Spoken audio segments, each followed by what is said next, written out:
Good morning students. Sentences की online class में आज हम हिंदी व्याकरण में वाच्य पढ़ेंगे, जिसमें हमने अपनी लास्ट वीडियो में आपको बताया था कि वाच्य क्या होते हैं। एक बार पुनरावृत्ति करते हुए आगे बढ़ेंगे कि वाच्य किसे कहते हैं।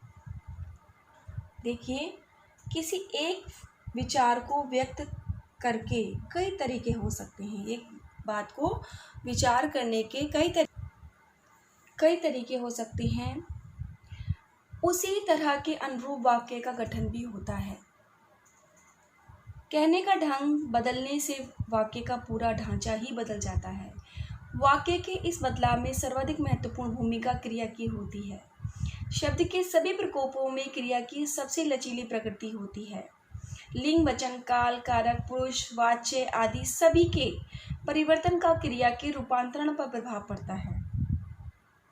इसी कारण क्रिया के रूपांतरित प्रयोग से एक ही बात को कई ढंग से कहा जा सकता है।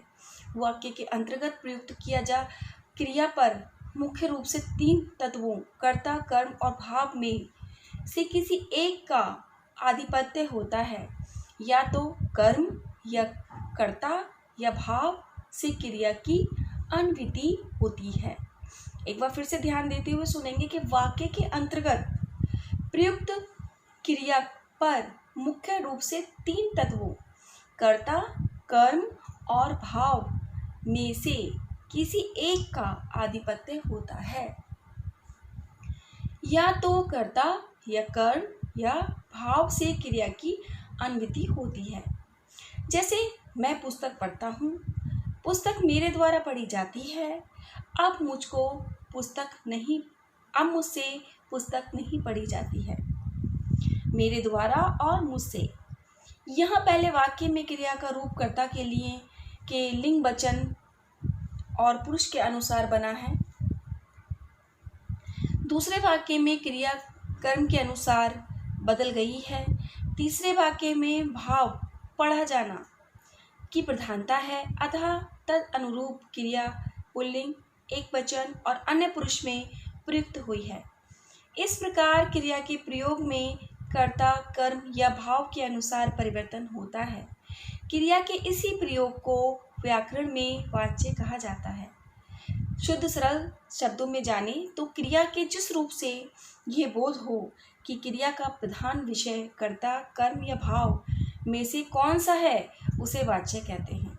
वाच्यों को तीन भागों में विभक्त किया गया है: कर्तृवाच्य, कर्मवाच्य, भाववाच्य। कर्तृवाच्य में हमने आपको बताया था कि वाक्य का केंद्र बिंदु कर्ता बच्चे हैं। बच्चे फुटबॉल खेलते हैं तो केंद्र बिंदु कौन है? कर्ता। कर्ता कौन है? बच्चे। वाक्य में लिंग, वचन कर्ता के अनुसार आए हैं। जैसा कि हमने आपको ऊपर बताया था, कर्ता तथा क्रिया कर्तृवाच्य में है। कर्ता तथा क्रिया किसमें है? कर्तृवाच्य में है। जब वाक्य में कर्ता की प्रधानता होती है तथा उसमें लिंग, वचन और क्रियाकर्ता के अनुसार ही होते हैं तो उसे कर्तृवाच्य कहते हैं। माँ मुझको दवा पिलाती है। जादूगर ने रुमाल का जादू दिखाया।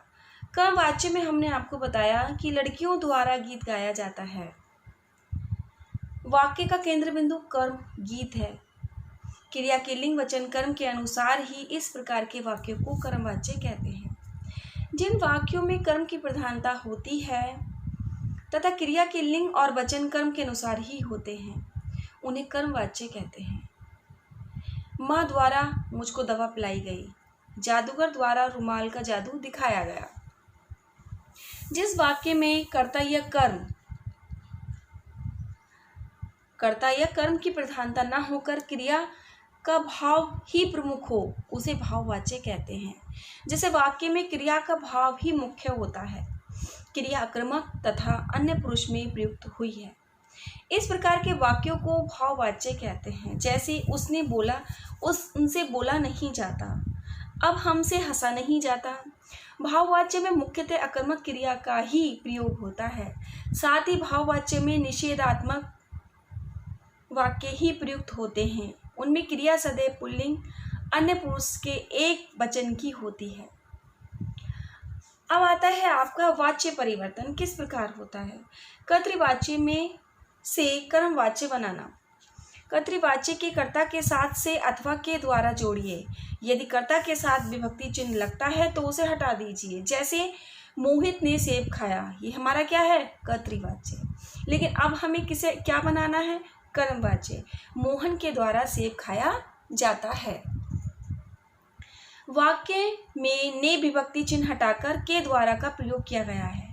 कर्तृवाच्य की मुख्य क्रिया को सामान्य भूतकाल में बदलकर उसके साथ जाना क्रिया का कर्म के लिंग, वचन, पुरुष तथा काल के अनुसार प्रयोग कीजिए। वाक्यों को किस प्रकार आपको उसमें बदलना है, कर्तृवाच्य से कर्मवाच्य बनाना है या कर्मवाच्य से कर्तृवाच्य बनाना है, उसके लिए इसके नियमों को जानना आवश्यक है।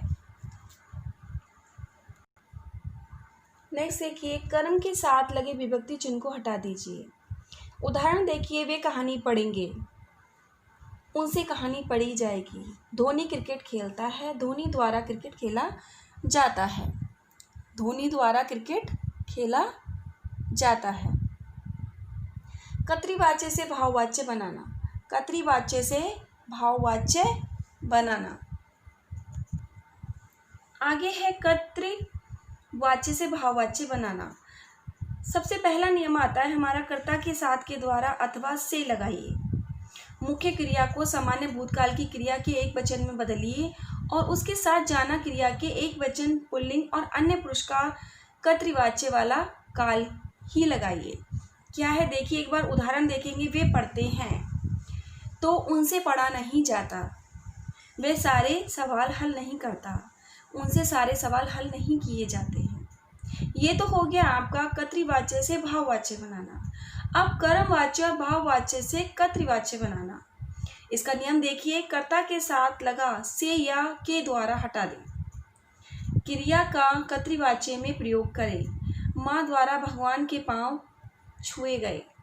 माँ द्वारा भगवान के पांव छुए गए से कर्तृवाच्य बनाइए। माँ ने भगवान के पांव छुए। अभिनेता द्वारा हिरण का शिकार किया गया।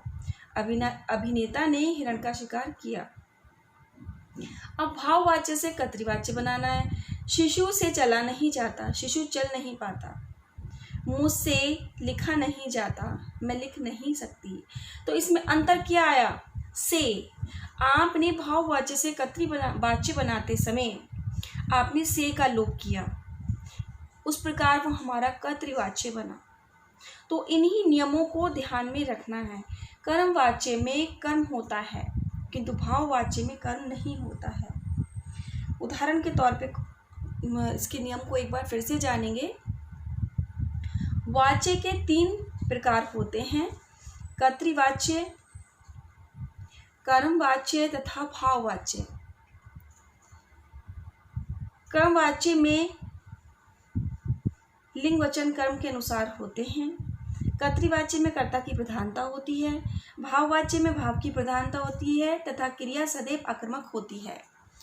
तो इस प्रकार आपने सभी नियमों को भली भांति जाना, लेकिन उन नियमों को समझना और स्मरण करना बहुत ही आवश्यक है, वरना आप कर्तृवाच्य से भाववाच्य, कर्मवाच्य से कर्तृवाच्य या भाववाच्य से कर्तृवाच्य में आप उनको बदल नहीं पाएंगे। उस बदलने के लिए, उनका अभ्यास करने के लिए उनके नियमों को जानना आवश्यक है।